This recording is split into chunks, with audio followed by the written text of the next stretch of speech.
Olá, jovens e pessoas não tão jovens. Como vocês estão? Hoje a gente tá aqui, hoje a gente tá falando de um... A gente está saudando uma figura que, infelizmente, morreu cedo demais, que foi a Gal Costa, né?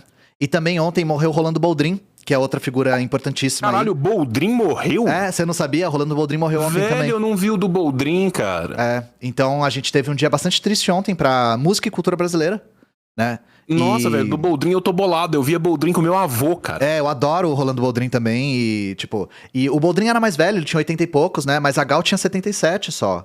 Então ela morreu super jovem. Tipo, pros parâmetros contemporâneos, ela morreu cedo demais, sinceramente. Assim, caso as gerações mais recentes não conheçam o trabalho da Gal, eu recomendo aproveitar a deixa pra dar uma investigada na discografia dela, porque é muito bom, de verdade, ela é uma pessoa muito importante. Diferente de outros artistas, uma pessoa muito politicamente consciente também, principalmente porque viveu a época da ditadura, né?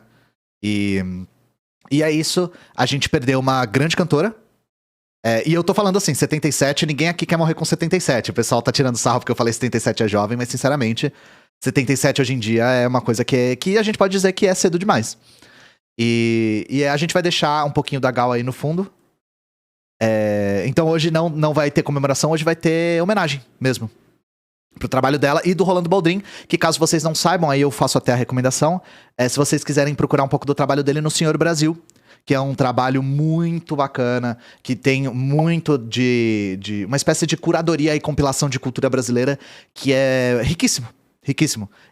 Então, mas é isso, estamos aqui hoje novamente com o Pororoca de Chorume Regular, aqui com o ilustre João Carvalho, que está portando esta belíssima peita da Palestina, inclusive. Sim, cara, essa camisa crítica, muito bonita, inclusive. Muito bonita mesmo, essa camiseta. E, João Carvalho, o que temos pra hoje? Hoje a gente ia ler o Montesquieu, né? Mas a gente resolveu fazer um Pororoca Light, né? Não um Pororoca Twist. Então a gente vai ler alguns textinhos. Light é sempre um termo muito forte, né? A régua tá... assim... É que a gente tem que botar a régua no lugar certo, né? Eu decidi trazer um pouco do melhor da culinária sueca, né? Esse é um gimo e ficou os Sturz, como é que é o Sturm o quê, cara? Eu esqueci o nome agora do Sturstrom, aquele negócio fermentado que a galera... Exatamente, porque cara. É aquelas coisas que são proibidas em aeroporto, assim, que você não pode levar por conta do cheiro. Falando nisso, tio, no maior estilo Rolando Boldrin, eu queria contar um caos, então. Surstromen. É o Surstromen, aconteceu o seguinte, eu fiquei sem energia elétrica, né, senhor Carvalho? E eu fiz a brilhante decisão de não tirar as coisas da minha geladeira na esperança de que a energia ia voltar a tempo.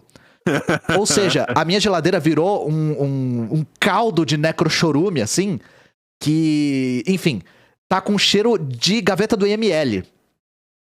E toda vez que eu abro, tá com cheiro de gaveta do IML. Aí ontem que é a minha folga, eu tirei o dia pra passar diabo verde, sapólio, água ras, bicarbonato, vinagre dentro. E eu falei assim, vou desligá-la e deixá-la aberta a noite toda pra ver se o cheiro sai, né? E eu consegui. Eu consegui deixar a minha casa inteira com cheiro de gaveta do IML. Então é isso, saibam que provavelmente a minha casa e o bairro todo está com cheiro de necrochorume agora. Eu não sei o que acontece em geladeira, que quando o cheiro pega, não sai nunca mais. Cara, você tem que colocar carvão, cara. Vai ser a minha última saída, porque eu tô pensando em doar pro ferro velho a geladeira. Porque, assim, sinceramente, eu não tô conseguindo sobreviver, assim, com essa geladeira. Cara, de coração, coloca carvão. Coloca carvão ativado na sua geladeira. E mantém, cara. É importante você manter uma pedrinha de carvão num canto do meio da geladeira, cara. Eu vou colocar, isso porque essa é a minha vida agora. É coisa de velho, mas acredita no tio, cara. Eu acredito. E aí, nessa toada, gente, só dando um pequeno recado, hoje era o dia que o tio podia fazer o Pororoca, então a gente transferiu pra hoje, né? Tivemos o Pororoca Experience com o maravilhoso Como Ninja, na terça-feira, recomendo vocês assistirem, que foi super legal.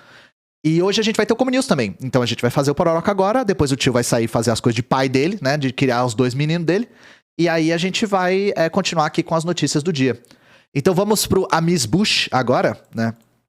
Que é um texto que foi... nosso rêve, né? É um texto que foi selecionado a dedo pelo tio, porque ele, como eu disse, sendo o pai de 2 meninos, ele tem muito a dizer a respeito do que esse texto tem pra nos trazer, né? Então vamos lá. Ian, posso contar um caso triste da minha vida enquanto a gente vai Eu só achei engraçado uma pessoa do comentário falando assim: isso, bota carvão na geladeira, aí álcool e aí fogo, e bota fogo nela e joga ela fora. eu concordo com essa. Mas diga, tio. Eu adorei o cara colocando, bota carvão ativado e urina. Urina, né? Sim, urina. O povo tava falando assim, nossa, João, você tá com a cara de cansado e tal, não sei o quê. Eu, como sempre, estou doente pra variar, né? O capitalismo me deixa constantemente doente. Mas para além disso, cara, eu como um bom flagelado de Darwin que eu sou, eu quase consegui arrancar o meu próprio olho com a porta do meu próprio carro. Caralho, tio. Você precisa do seu óculos de volta. Ele servia como proteção também, tava chovendo, né? Pra caralho e eu tinha deixado o carro estacionado na rua quando não estava chovendo. E aí eu voltei meio correndinho pra tomar menos chuva. E aí na hora que eu abri a porta do carro, eu escorreguei de uma vezada só na beira do meio-fio. Então eu caí com o pé no esgoto e estourei a porta do carro no meu olho. Então eu tô com um corte você bateu no cantinho do olho. E tem que ver se você não pegou cleptospirose aí também, né? Enfiando o pé no esgoto. Então foi isso, mas foi muito legal, cara. Foi o momento que, tipo assim, eu tava todo coberto de sangue e chorando de rir da minha própria burrice, entendeu? Então é isso, F no chat pro tio, né? É obrigação de vocês abrirem o Pix do tio pras contas da farmácia dele, porque elas devem ser muito caras todo mês, né? Então fica aí a dica pra vocês. E, tio, aí passando pro texto aqui, nós temos um texto do Roberto Hachevski, intitulado O que devemos dizer às crianças sobre capitalismo e liberalismo? O que, assim, não sabendo que o texto é do Instituto Liberal, é um título um pouco ambíguo, né? Podia ser um título de um texto comunista, não podia? Podia. Podia. Né? Mas não é. É aquela coisa, eu calculo que o texto no seu original em inglês seria Teach Your Children How to Worship Satan. Sim, né? Que sim. Foi aí em tradução livre, né? Em tradução livre, ficou dessa forma. Eu queria pedir a sua permissão pra eu ler esse e você comentar, porque eu acredito que você, como um senhor pai de 2 meninos, tem muito a dizer a respeito disso. E no segundo texto a gente empresta a sua maravilhosa e voluptuosa voz. Não, mas fechou. Por mim está fechadíssimo. Vamos ver o que o Instituto Liberal nos promete agora, porque esse aqui é um texto curto, ó, acabou. A gente sempre diz que liberal escreve mal, escreve pouco, né? Isso continua sendo uma verdade aqui. Então vamos lá. Perguntem para uma criança se ela gosta de Coca-Cola, M&M's, iPhone, McDonald's, PlayStation, Scat, Nick e Disneyland. E scat, se você perguntar pra criança se ela gosta de scat, não, às vezes o pessoal chama o conselho tutelar. É isso aí, sketch eu quero dizer do Ella Fitzgerald, sabe? Scatman Johnson, eu tô falando desse tipo de sketch. Digam pra ela que quem cria essas coisas boas não é o Papai Noel, nem o Papai do Céu, mas o capitalismo. Cara, eu acho fenomenal. Primeiro que eu quero comentar é a lista, né? A lista é foda, o hall. Hall taxativo. O hall tá. Ele não é o. Como é que é o nome do outro? Tem o taxativo e tem o. Discricionário? O que é sugestivo lá, o que é só uma sugestão. Ai, gente, eu esqueci o nome do outro hall, gente. Mas enfim, esse é o hall taxativo. Exemplificativo, obrigado. É o hall exemplificativo. Exemplificativo, obrigado. Isso, obrigado, gente. Mas assim, cara, eu gosto que, tipo assim, Coca-Cola, MN, iPhone, McDonald's, PlayStation, skate. O capitalismo criou o skate, foi foda, né, velho? O capitalismo criou o skate. Sabe, assim, a criação do capitalismo do skate, eu acho um momento bem legal. Chorão verteu uma lágrima agora no céu, porque você disse que o capitalismo criou o skate, né? E assim, digam pra ela que quem cria essas coisas boas não é o Papai Noel. Cara, quem ganhou um McDonald's de Natal, cara? Seu filho da puta, tipo, deu M&M's de Natal pra sua criança.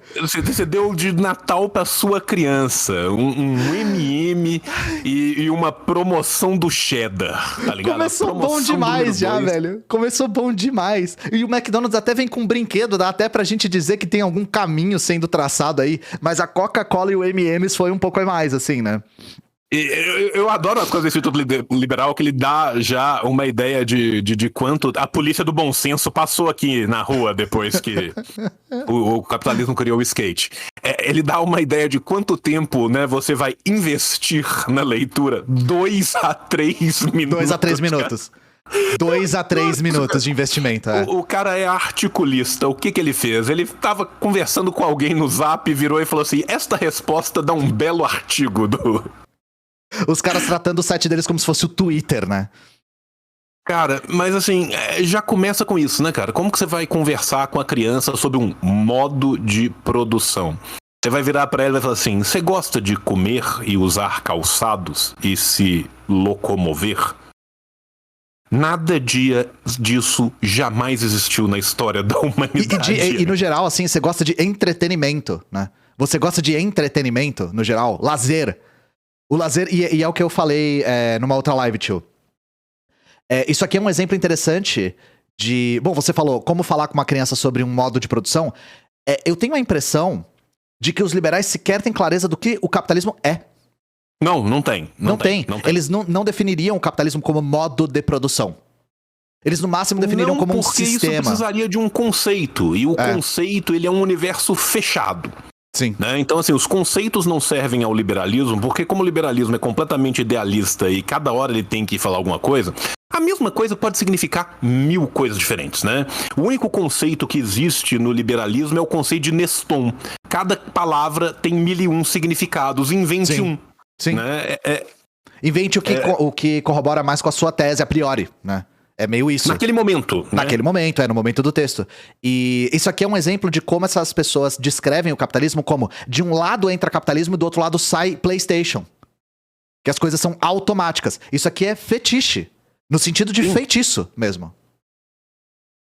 E é muito legal que em momento nenhum se fala da distribuição dessas coisas. Pois é. Quem tem, quem não tem, como que tem, de onde que vem, não. É todo mundo que tem Disneyland e iPhone. Inclusive falaram aí no chat. Quem dá iPhone pra criança? Eu concordo, não dê iPhone pra sua criança, sabe? Eu não acho um negócio adequado. Eu não acho nem adequado criança muito pequena ter smartphone, mas assim... Aí você pode me contestar, tio, porque você tem crianças na contemporaneidade. Certíssimo. Meu filho tem 7 anos e não tem, e eu não pretendo que ele tenha antes dos 11, 12. A partir do momento que ele tiver condição de sair de casa sozinho ou ficar em casa sozinho, e eu precisar de me comunicar com ele fora de um telefone fixo, aí existe uma necessidade real que me faz com que ele tenha um telefone para que a gente possa manter comunicação. Porque eu sei que é uma loucura pro jovem ouvir isso, mas esse tal de telefone servia pra uma pessoa falar com a outra. É uma loucura. Por voz, né? Por voz. Sem vídeo, loucura. Inclusive, era impressionante, né? Loucura, né? Então, assim, eu sou brutalmente contra, né, criança ficar imergida em tela. Para além disso, existe uma questão aqui que é educacional, né? O aprendizado da linguagem é inversamente proporcional ao tempo de tela que uma criança vai ter enquanto ela está maturando. É só você notar isso na família. Você sempre vai ter, né, aquele pai que é mais rígido, aquela mãe que é mais rígida em relação ao tempo que o menino pode ficar largado na frente da televisão, ao tempo que ele pode ficar largado na frente do celular, e os que não são. Note como o vocabulário das crianças que ficam imersos na frente de uma tela tende a se desenvolver mais lentamente, como ela tem mais dificuldade depois de aquisição de linguagem como um todo. Por quê? Porque, primeiro, ali não tem interação. A criança que fica absorta na frente de uma tela, ela deixa de interagir. Você vai num self-service, nota as famílias que não dão para as crianças um celular para que elas comam olhando para o nada, que ela não sabe nem o que ela está comendo, deixando de comer, o que ela está fazendo. Em restaurante é sintomático isso, né? A gente vê muito criança com tablet. E olhe a família em que as pessoas conversam, sabe? Por quê? Porque fazer filho é uma delícia, né? Fazer filho é bom demais, né? Criar ele dá um pouco mais de trabalho do que fazer. Sim. Né? Então, as pessoas que de fato querem criar os seus filhos para que eles tenham, né, um desenvolvimento bom, saudável, você restringe tela. Inclusive, você que está me ouvindo aí, que pensa em ser pai ou que é pai há pouco tempo, até 3 anos de idade, o ideal é não ter mais do que 30 minutos de tela por dia. Uhum. Tá. E é tentador, né? A televisão, ela consegue colocar a criança num lugar do conforto pros pais. A criança tá lá desesperada, pedindo atenção, né? Porque ela meio que tem você como um deus, né? E você meio que é o pai dela, e o outro meio que é a mãe, essa loucura toda, né? E você põe ela na frente da televisão e você fala assim, porra, beleza, agora eu vou ter tempo pra fazer as minhas outras coisas. É triste, porque a gente vive numa sociedade que nos impinge a fazer isso. Né? Às vezes a pessoa tá tão atarefada, tão louca de cansaço, ou se não veio de um trabalho tão exaustivo, né? Que às vezes o cara vira e fala assim, foda-se, vou meter a criança na frente do YouTube, a galinha pintadinha vai ser a creche, sabe? O mundo bita vai criar meu filho. E de novo, é tentador fazer isso, é tentador por conta do conforto, né? Só que isso tem um déficit de linguagem que se nota muito rapidamente, cara, assim... Eu tenho 2 crianças em idade escolar, né? Então, assim, fica muito patente, muito claro quando a gente tá, né, num universo maior, onde a gente tem outros pais que agem de outras maneiras por 1001 motivos diferentes, como que aquelas crianças que são muito mais absortas na tela têm muito mais dificuldade de aquisição de linguagem do que aquelas crianças que são dadas atenção. E os primeiros anos são muito formativos. Então, assim, são janelas que, se você perde, não volta mais, sabe? Então, assim, não faça isso com suas crianças.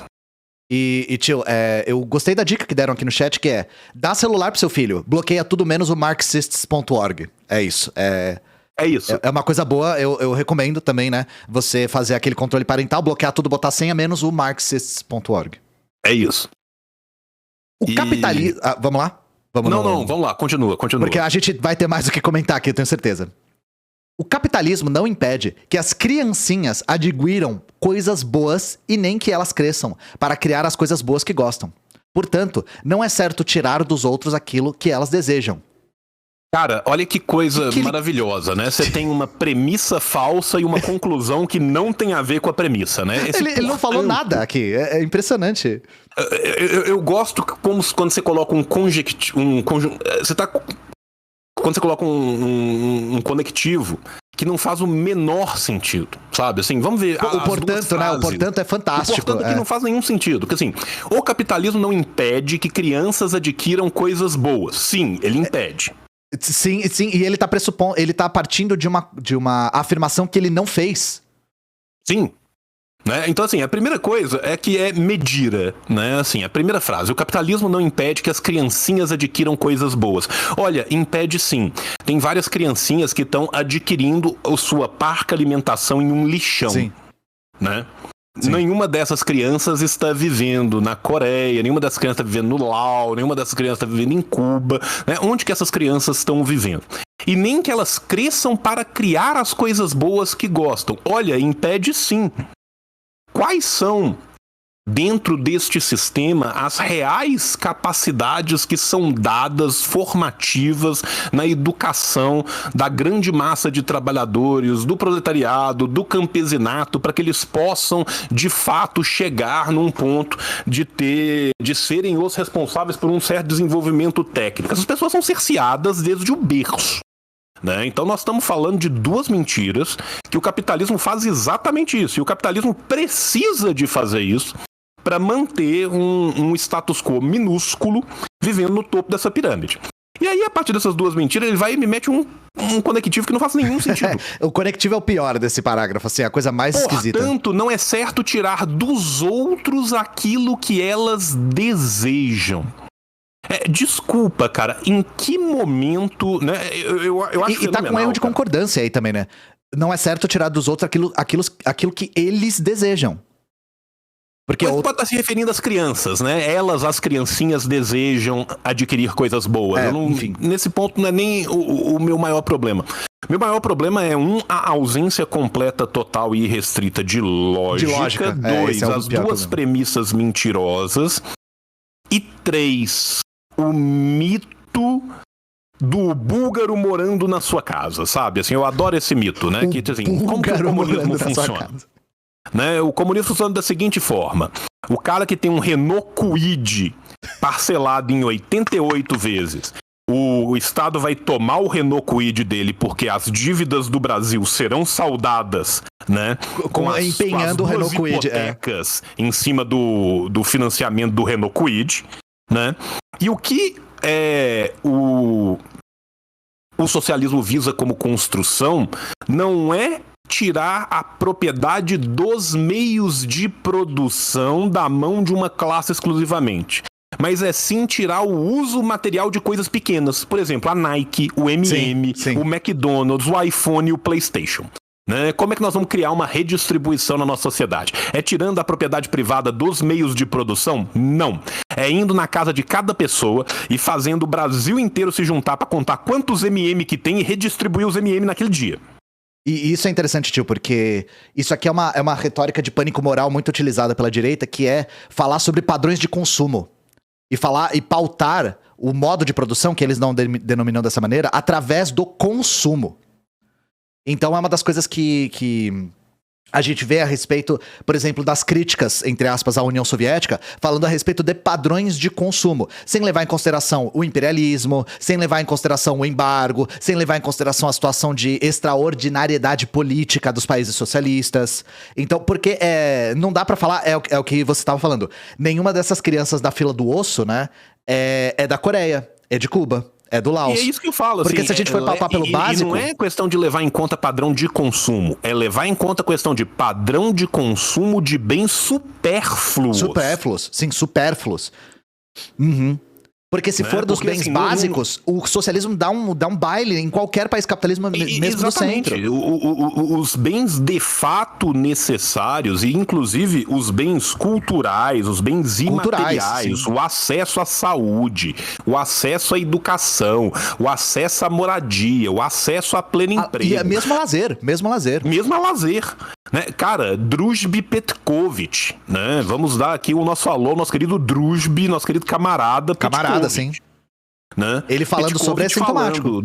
Do acesso a esporte na Iugoslávia. E olha assim, que é na Iugoslávia. Iugoslávia é uma experiência... Longe da gente defender a Iugoslávia, assim, de maneira cega, né? Mas... Sabe, assim, Iugoslávia é uma experiência que, na minha modesta opinião, é assaz reformista, se aproximou demais do Ocidente e ainda assim conseguiu manter para sua população algo que os países do capitalismo jamais chegaram perto de dar. Pois é. Sabe? Nesse momento, assim, cara, eu fico pensando muito no rap nacional, sabe? É domingo no parque, sabe? Olha aquele clube que da hora, olha o pretinho olhando tudo do lado de fora. Sim. E falando nisso, né? Quando eu fiz a minha live sobre moradia na União Soviética, eu falei sobre o planejamento urbano, e o planejamento urbano era muito pautado para as pessoas moravam em prédios, para preservar o espaço urbano, que era arborizado, com praças para as pessoas confraternizarem e passarem os seus dias lá. Isso é uma das coisas que é muito valorizada na Rússia até os dias de hoje. As praças... E que está sendo agora começado a ser feito na China. A China está fazendo isso também? A China está fazendo isso agora. As novas unidades habitacionais chinesas, elas estão fazendo uma releitura disso que foi muito comum da arquitetura soviética, que é exatamente essa ideia de você ter aquele microcosmos da sociedade. É um microcosmo. Era um microdistrito que eles faziam. Exatamente, dentro do distrito você tem um microcosmo social, né? De que forma? De forma que você ocupe o menos possível da área com construção de fato, e você consegue atingir isso por meio da verticalização. É exatamente, né? Isso. E isso você abre espaço para poder colocar não só os parques e áreas verdes, mas também os outros instrumentos que são instrumentos de construção pública, né? Então os clubes, as piscinas, as pistas, as bibliotecas, né, os acessos ao centro de saúde, de forma que você pulverize isso, criando várias cadeias integradas. Né? Então, assim, é muito irônico quando ele fala assim, o capitalismo não impede que as criancinhas adquiram coisas boas. Nós estamos falando do hegemon capitalista dos Estados Unidos com, dentre a população infantil, 52% das crianças vivem na pobreza. Sim, sim. Esse dado é de julho deste ano. Tá, então assim, nós estamos falando que no país que é aquele que é a égide do capitalismo global, uma criança a cada 2 está sendo impedida. Não é de adquirir coisas boas, é de se alimentar direito. Sim. Essas pessoas não têm... Gente, e eles falam da aquisição de bens supérfluos como se tivesse vencida a etapa anterior, que é ter o básico. Moradia, saneamento básico, educação, saúde, segurança. Nada disso foi resolvido.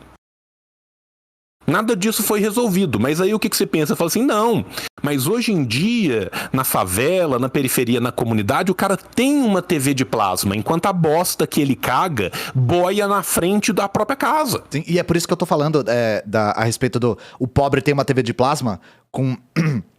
pautar a qualidade de vida da população através de um determinado padrão de consumo e acesso a bens de consumo supérfluos, que é um parâmetro que é muito usado, porque talvez, sendo muito generoso, é o único parâmetro que é capaz de ser usado. Porque todos os outros parâmetros, qualquer experiência socialista, por mais pobre, fudida, embargada e destruída que seja, dá um baile. Dá um baile completo. E eu tava até tentando achar um dado aqui, que eu li uma notícia esses dias a respeito da fome infantil no Brasil. E eu posso estar enganado, mas eram 2 milhões de crianças no Brasil com fome, abaixo dos 6 anos. O que é um número absurdamente alto, assim. Isso é hoje, gente, não é ontem, sabe? Então, novamente, isso aqui é uma questão de critério, né? Olha só. Aqui é a dica pros pais. Pais do meu chat, ouçam a dica. Digam que o capitalismo permite que as pessoas possam trabalhar no que gostam, para comprar o que quiserem. No entanto, aqueles que querem ter coisas, mas não querem trabalhar para obtê-las, ficarão pobres e viverão de esmolas, ou virarão bandidos e acabarão presos. Cara, o capitalismo como esse pessoal gosta de uma vírgula sem necessidade, né? Tem muita vírgula aqui. O capitalismo permite que as pessoas possam trabalhar no que gostam. Senhor João Carvalho, o senhor trabalha no que o senhor gosta? Não, Ian, não. Eu vou ser muito sincero com você, como eu sou o pai do Cris, né, e eu tenho vários trabalhos, você é o pai do Cris, deles, né, são no que eu gosto. Nem todos são. Por quê? Porque eu preciso de pagar as contas. Eu tentei pagar meu financiamento do meu apartamento na Caixa com lindos poemas, mas o pessoal preferiu dinheiro. Você fez pão artesanal e falou assim, não, meu pão é de levain, é muito bom. E eles não aceitaram o pagamento. Eles não aceitaram, sabe? Então, assim, primeiro... O capitalismo permite que as pessoas possam trabalhar no que gostam. Cara, o capitalismo nem sempre permite que as pessoas possam trabalhar. Trabalhar, ponto. E isso é uma das coisas interessantes, tio, porque quando a gente fala de experiências socialistas e de economia planificada, falam assim, mas as pessoas não podem escolher onde trabalhar? Como se no capitalismo as pessoas escolhessem onde trabalhar. Sim. A gente não escolhe onde trabalhar já. Eu me formei pra ser professor, eu sou professor, não! Se eu conseguir... Um dia eu serei, claro, eu tô almejando, mas eu não sou professor, gente. Gente, eu sou streamer porque eu não consegui emprego, tá? Eu tô falando sério pra vocês, eu não virei streamer por escolha. Eu fui muito que bem sucedido com streaming, mas não foi a minha escolha. Eu me formei professor de história na Universidade de São Paulo para dar aula de história em escola. E assim, a pessoa que tá lá num subemprego segurando placa na rua, apertando o botão no elevador, não escolheu tá lá. De verdade, as pessoas trabalham no que tem. Cara, assim, literalmente, eu sou o cara do Papers, Please. Você é o cara do Papers, Please. Você ficou com ler você tá com um ombro de tenista, não é? Cotovelo de gol. Eu fico com ler de tanto bater carimbo. Eu sou o cara do Papers, Please. Gente, vocês acham que eu fiz história e letras clássicas, aí eu fiz um mestrado em medieval e olhei pro lado e falei, ok, eu não tenho onde cair morto no mês que vem, vou fazer 200 concursos até ver se eu passo enquanto eu procuro emprego, e enquanto isso eu fui vendedor de bebedouro de porta em porta de empresa, eu fui vendedor de prédio, de condomínio, você entendeu? Vocês acham que eu fiz isso porque, assim, eu fui tradutor de filme pornô, cara. Você tá me tirando. Não. Não existe isso, você tá inventando. Não, não é possível. Não é possível. Como que você traduz Você tinha que legendar ou dublar? Eu tinha que fazer as legendas da capa pra versão europeia. Puta. Eu fazia as europeia. Capas. Olha só, vou contar o caso pra vocês. Vinha do Brasil pra fora, eu achei que era o contrário. Calma aí que vai ficar pior. Vai ficar muito pior, tá? Vamos lá. que acontece? Tinha a Cato, né? Que era o site dos empregos Cato, e sim, tal. Cato. Isso eu tava em 2006, em São Paulo. Já existia né? Cato em 2006? Existia. Caramba. Eu tava em São Paulo 2006 para 2007 e eu tava fazendo meu mestrado. E aí o que rolou? Eu passei na prova da FAPESP para pegar a bolsa, mas a bolsa era pro outro ano. Então eu ia ficar um semestre e meio sem absolutamente nada. Eu tava fazendo bico freela de tradução. Então, assim, eu fiz tradução de jogador de futebol, pra negociação de jogador de futebol, eu fiz tradução de evento, eu fiz tradução simultânea de evento de dentista. Eu ia pegando esses bicos, porque perto de onde eu tava morando, em São Paulo, tinham 2 escolas de inglês que faziam esses serviços pra empresas, e eu tava lá na banca dos caras que eles pagavam o freela, que é muito mais barato do que você contratar o cara todo mês. Só que só de freela é aquela coisa. Por exemplo, eu fiz a negociação de jogador de futebol, foi muito bom, ganhei uma grana que me manteve 3 meses. Só que nesses 3 meses não apareceu nada. E aí eu entrei na Cato, no final desse segundo mês, que eu tava desesperado, né? E precisava desesperadamente do emprego. E aí tinha lá o anúncio, né? Firma de entretenimento adulto precisa de tradutor técnico para as capas a serem lançadas na Europa, idiomas inglês e espanhol. Aí eu me inscrevi e tal. Aí os caras me mandaram um e-mail, falaram assim, olha, a gente vai mandar os filmes para você por um motoboy uma vez por semana. Você tem que ver o filme e escrever não acredito que você tem que ver o filme, não acredita. Você tem que ver o filme e escrever uma sinopse do filme pra gente usar na capa. Nem fudendo que você tem que ver o filme, não acredito, velho. Não, eu vou falar o nome da produtora, talvez, eu não quero fazer kink shaming de ninguém aqui, tá? Longe de mim fazer kink shaming, eu trabalhei pros caras, tá? É uma produtora de Santos chamada MFX Vídeos. Tá? Alguém deve saber o que era a MFX Vídeos. Eu tô muito feliz de não saber. Eu não faço a menor ideia. Alguém no chat vai saber o que era a MFX. Eu não sei o que é. Eu fiz algumas capas várias capas pra MFX e meus olhos doem até hoje. Você já viu falar de um vídeo na internet chamado Two Girls One Cup? Ah, tá bom, pronto. Na hora que você falou, você já ouviu falar de um vídeo na internet, eu sabia onde você ia chegar, tá? Eu sabia onde você ia chegar. Tá. Então, assim, eu tive que escrever, né, capas pra MFX. Então, faz Cara, parte. eu não acredito que você teve que assistir os... Eu ia inventar. Eu ia falar, não, eu nem assisti, é só escrever alguma coisa, sabe? Eu ia falar, não sei quanto você tava recebendo, mas não era o suficiente, eu só quero dizer isso, sabe? É isso, então assim, Ian, você acha que o capitalismo permite que as pessoas possam trabalhar no que elas gostam? Conclusão, né? Conclusão. Esta aqui é a anedota, a gente sabe que, como nós comunistas sempre dizemos, nossa experiência pessoal é a realidade material, né? Então a experiência do João é a realidade material, é isso. Tá. E então, tradutor assim, pornô também, como diria o Merval. E eu acho fenomenal que ele fala assim, não apenas trabalha no que gosta pra comprar o que quiser.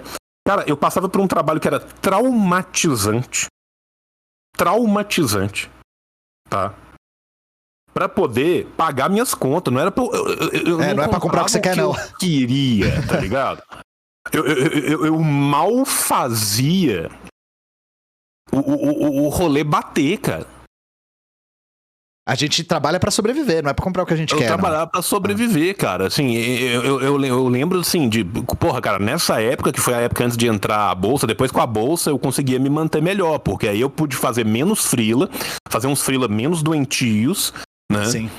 E me manter melhor. Mas assim, cara, eu lembro que, tipo assim, saía a promoção de apresuntado no negócio, eu comprava o que eu calculava que ia dar até vencer, você entende?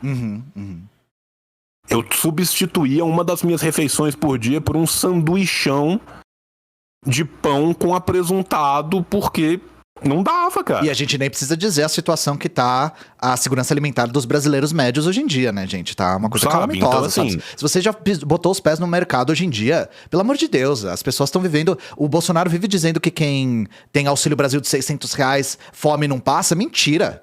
Mentira. Claro que passa. Tranquilamente, uma pessoa, dependendo das despesas dela, dependendo de quantos filhos tem, dependendo de onde mora, dependendo do que precisa pagar, passa fome com R$600 por mês, sim. Passa sim. Ian, eu olhei esse dado essa semana. Eu tô com ele fresco na cabeça, então provavelmente eu não vou errar. Mas se eu errar, eu vou errar por muito pouco.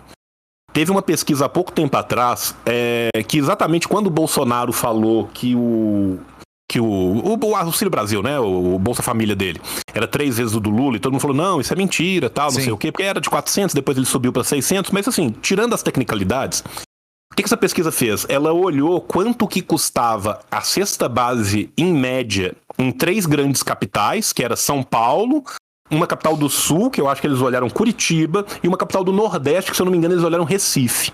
Recife tinha a cesta básica mais barata, hoje, e a cesta básica no Recife era R$720 para uma família com 2 filhos. Então pronto, né? Então assim... básica, tá. O nome da cesta básica é básica, não é à toa. Nós estamos falando de cesta básica, nós não estamos falando de transporte, nós não estamos falando de habitação, nós não estamos falando de remédio, nós não estamos falando de cultura, nós não estamos falando de lazer, nós estamos falando de cesta básica. Cesta básica, cara. E isso sem considerar que tem gente na fila do Auxílio Brasil, que vai voltar a ser Bolsa Família, e que não conseguiu auxílio até agora. E aí, é R$600 se você vive sozinho. Se é você e um filho, aí fica metade, fica 300, né? Aí se tem 3, divide por 3. Porque antes então, o Bolsa Família tinha parâmetro, isso não tem mais. Com R$600, cara, você não consegue comprar uma cesta básica que mantenha 4 pessoas ali na beirinha da fome. Tá aí, ó, o cara no chat falando, aqui em Floripa é 772. Ou seja, é um pouco mais caro do que é no Recife, que é 720. Tá? Então assim, você não mantém, cara. Sim. Então é isso, gente, a situação é calamitosa de verdade, sabe? E só pra complementar, né? O Thales falou aí no chat, ele trabalha numa fábrica de lixas, né? Ele falou, eu adoro fabricar lixas e comprar boletos, né? Sim. Isso, é uma das coisas que eu adoro fazer, eu adoro comprar boletos, é uma coisa que eu escolhi fazer. E vamos lá, né? Falem para as crianças que nem tudo que se quer se consegue ter. E mas os aí que mais eu te faço a pergunta, não, desculpa. Fale para as crianças que nem tudo que se quer se consegue ter, mas o capitalismo não permite que as pessoas possam trabalhar no que gostam e comprar o que quiserem? Ele tá se contradizendo aqui, né? Nem não que tem, nem que não tem. A frase de cima? E que só quem não consegue isso é quem não quer trabalhar? Porque em cima ele tá falando o sonho dourado, maluco, idealista que nunca existiu em lugar nenhum. A frase dele é, o capitalismo em quem trabalha no que quer e compra o que tá afim. Só quem não trabalha é que vira bandido ou mendigo. Que mendigo, bandido ou mendigo. Esse tá fadado. E, logicamente, tem uma inversão aqui que é... Logo, bandidos e mendigos são pessoas preguiçosas.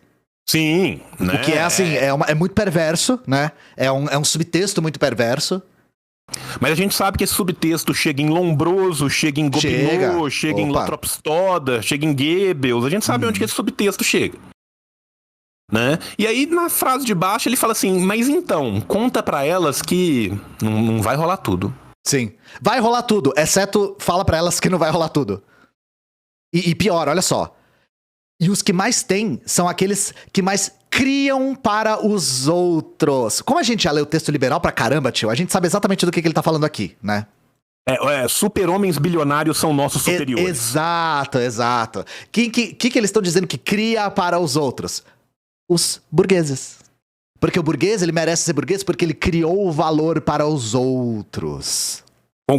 Deixando muito claro que quem cria o valor é a pessoa que tem mais por ter mais. Sim. O trabalho que ele falou ali em cima não tá envolvido mais. De repente a gente não tá mais falando de trabalho, né? A forma trabalho sumiu. Sim. Né? Por quê? Os que mais têm são aqueles que mais criam. Você vê que é uma característica inata. Né? Uma vez que ele mais tem, ele mais cria.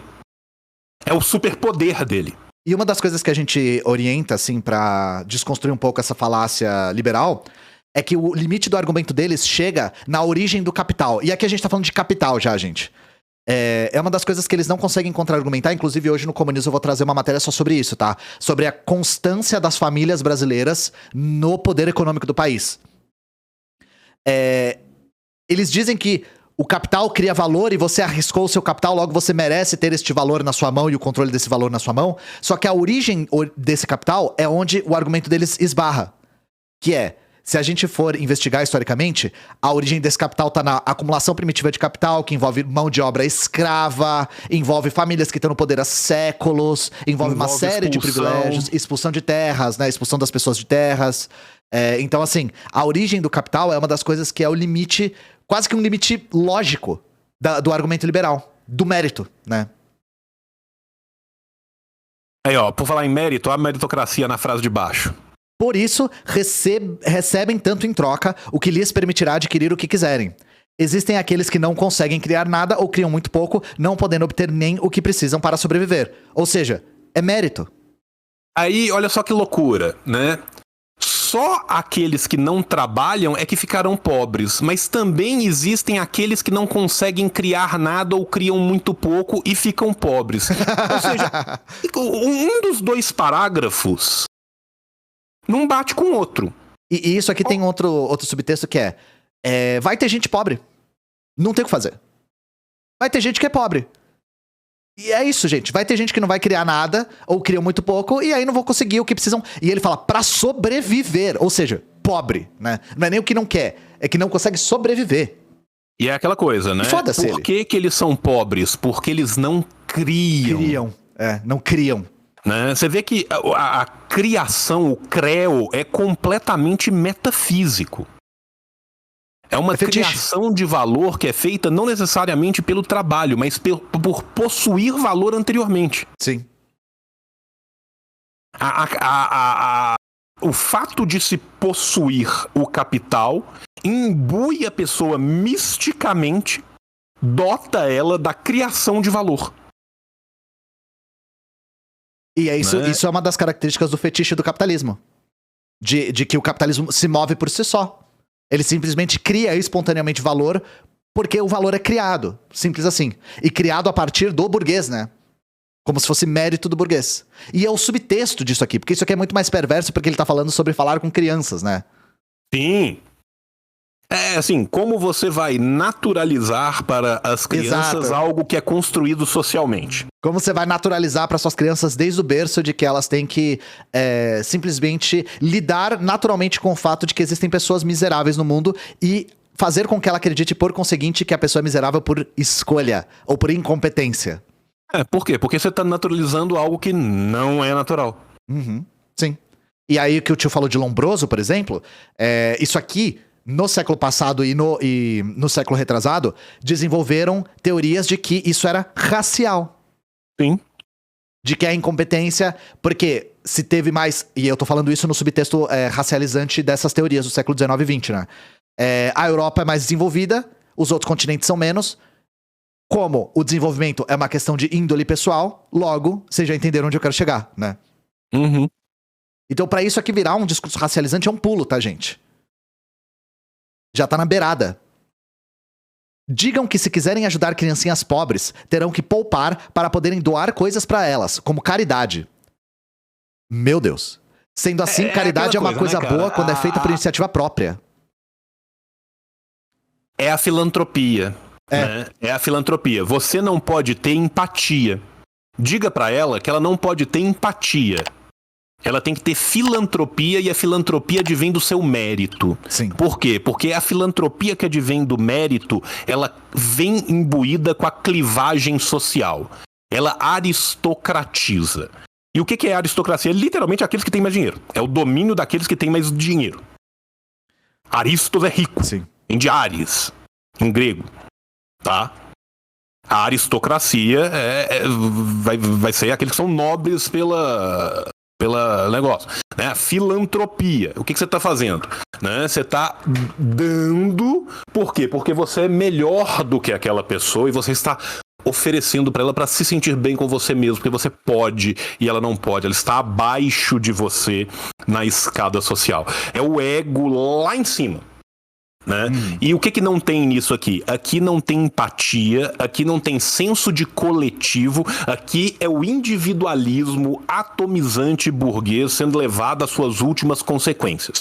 É você ensinar para sua criança a ser brutalmente individualista. É matar o que há mais humano dentro dela, que é o senso de coletivo, de pertencimento a um grupo, né? Que é matar a empatia dela de olhar para o outro e ver no outro um eu, romper a dialética do eu igual a eu, para criar qual dialética hegeliana? Do senhor e do escravo.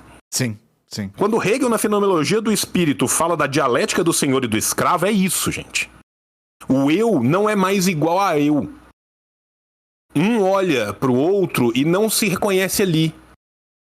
É por isso que um se torna senhor e o outro se torna escravo.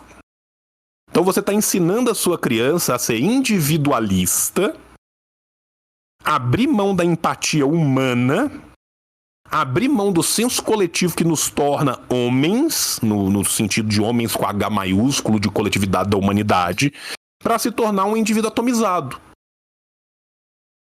E tem mais, né?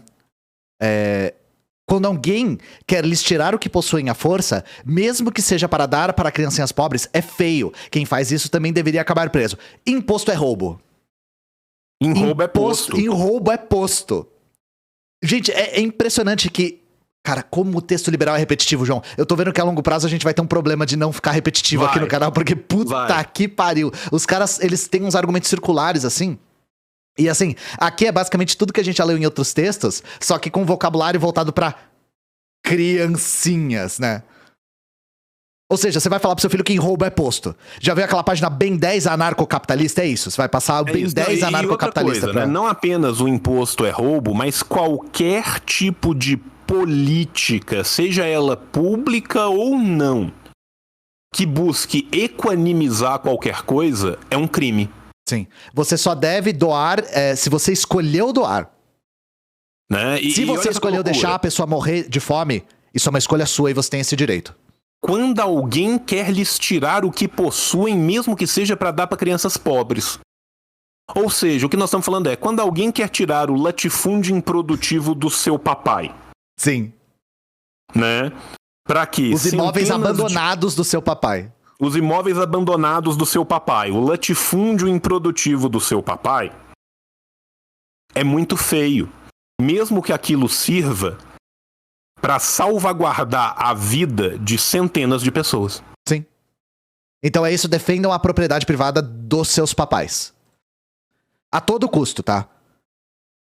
Digam que nem todo mundo tem a sorte de nascer rico. E que, se o rico não continuar a fazer o que lhe trouxe a riqueza, empobrecerá. O capitalismo permite que quem é pobre fique rico. Basta criar o que todo mundo gosta. Tipo Bitcoin, né? Dá pra criar o que todo mundo gosta. Dá pra criar valor. Tipo Bitcoin. Eu adoro essa. O capitalismo permite que quem é pobre fique rico. Né? As pessoas que não ficaram ricas ainda é porque elas não quiseram bastante ou não criaram algo que todo mundo gostasse. E todo mundo que é rico um dia foi pobre, não é? Né? E se ele não continuar a fazer o que ele faz, ele talvez empobrecerá. O que ele faz? Não vamos falar sobre isso. O que ele faz fazer uma palavra... A gente tem que ir na raiz da palavra fazer. O que significa fazer? Né? Sabe, assim, papai, o que o rico faz? Não vamos falar sobre isso, mas se ele parar de fazer aquilo, ele vai empobrecer. Mas papai, aquilo que ele faz faz com que os outros fiquem pobres? Não vamos falar sobre isso. Exato, se seu filho perguntar... Porque se o pobre quisesse muito, ele ficaria rico. Bastaria ele criar tudo o que alguém gosta. Então, papai, o que você está me falando é que todos aqueles trabalhadores no canavial... que trabalham 12 horas por dia para um salário de fome, um trabalho sazonal, tudo que bastava para eles era criar algo do nada, tirando do cu, e eles não são ricos porque não quer, e você, papai, dono deste gigantesco, dessa gigantesca indústria sucroalcooleira, no Alagoas, né? Usineiros do Alagoas. Pessoa boa, porque de vez em quando, né, você joga uma moeda num menino no sinal, é exatamente isso, meu filho. Sim. Então é isso, se seus filhos, se você for um burguês e seu filho perguntar o que você faz, a sua resposta deve ser: cuida da sua vida, Zé Polvinho do caralho, assim. Essa é a dica que o texto tá dando. Digam que o governo existe pra prender aqueles que querem tirar as coisas dos outros. Se alguém usar o governo para tirar as coisas dos outros, deveria ir preso também. Imposto é roubo. Se você acha que essas recordações não procedem, você merece o governo que tem. Se você acha que procedem, diga para suas crianças. Teremos menos socialistas na próxima geração e menos criancinhas pobres. E menos criancinhas pobres. Eu não entendi. O menos criancinhas pobres foge da minha capacidade mental, assim, de saber como ele chegou nessa conclusão. Porque se você disser isso pra criança, a criança que é pobre vai criar algo que todo mundo gosta e vai ficar rica. Pois é, imagina um pai pobre falando isso pra criança. Falando: filho, tá vendo? A gente é pobre, a gente não tem o que comer, a gente tá fazendo uma refeição só por dia, mas é porque o papai não consegue criar o que as pessoas gostam. Fala isso. Vai ser muito legal. E aí, tio, eu quero falar uma coisa séria com você agora. Como conversar com crianças a respeito de capitalismo de verdade? Cara, assim, de Falando verdade. sério. Não, falando sério, cara, assim, a gente tem que entender o que a criança cognitivamente consegue compreender com a idade que ela tá. É muito diferente o que eu vou conversar com o Tomás, que tem 3 anos de idade. O Tomás vai ter, obviamente, né, uma capacidade de cognição muito mais baixa do que a do Eric, que tem 7 anos de idade. O Eric, que tem 7 anos de idade, a gente começa a mostrar nos exemplos. Então, por exemplo, quando eu faço o Eric dormir todas as noites. Literalmente todas as noites. O Eric gosta de dormir comigo. Quando eu deito com o Eric pra dormir, eu sou ateu. Minha mulher é católica, mas eu sou ateu. Então eu não rezo, mas eu viro com ele e falo assim: filho, o que foi legal do seu dia hoje? O que você é grato do seu dia hoje? O que foi bacana no seu dia hoje? Me conta do seu dia hoje, o que você gostou. Aí às vezes ele vira pra mim e fala assim: ah, pai, hoje eu fiquei muito feliz porque eu tava brincando aqui em casa com aquele brinquedo que você me deu, com a pista de Hot Wheels, e eu gosto muito dos Hot Wheels. Aí eu viro pra ele e falo assim: filho, primeira coisa, eu e você estamos deitados numa cama pra dormir em cima de um teto, e você tem uma casa com Hot Wheels, e você foi pra uma escola, que é uma escola legal, que o papai trabalhou e conseguiu pagar pra você. Na nossa sociedade, filho, 90% das pessoas não tem isso. De cada 10 outras crianças que estão dormindo esta noite, 9 crianças não vão ter isso que você tem hoje. Você acha que isso é justo? Você acha que isso é correto? Porque a gente vive num mundo que a gente conseguiria, se todo mundo se juntasse para produzir, pensando no bem das pessoas e não na acumulação, todo mundo ter isso. Sabe? Esse é um exemplo que você usa para catapultar. Então o que você usa, cara? Você vai mostrando pra ele a situação, e eu sou maoísta, né? Então, assim, o Eric é o cara que já cita as frases do mal, né? Ele fala: por isso que a gente tem que servir ao povo de todo o coração. Eu falo: é isso, meu filho. Sabe? Então, assim, e isso não é uma questão de inculcar culpa, gente. Culpa é muito trabalhar dentro do pecado original e do judaísmo cristão. A gente não trabalha com culpa nessa casa. Mas o que a gente trabalha é com compreensão de qual é a nossa realidade, onde que nós estamos nessa realidade e como que a gente pode operacionalizar para mudar essa realidade. O que eu tento ensinar para os meus meninos é ser a mudança que você espera do mundo.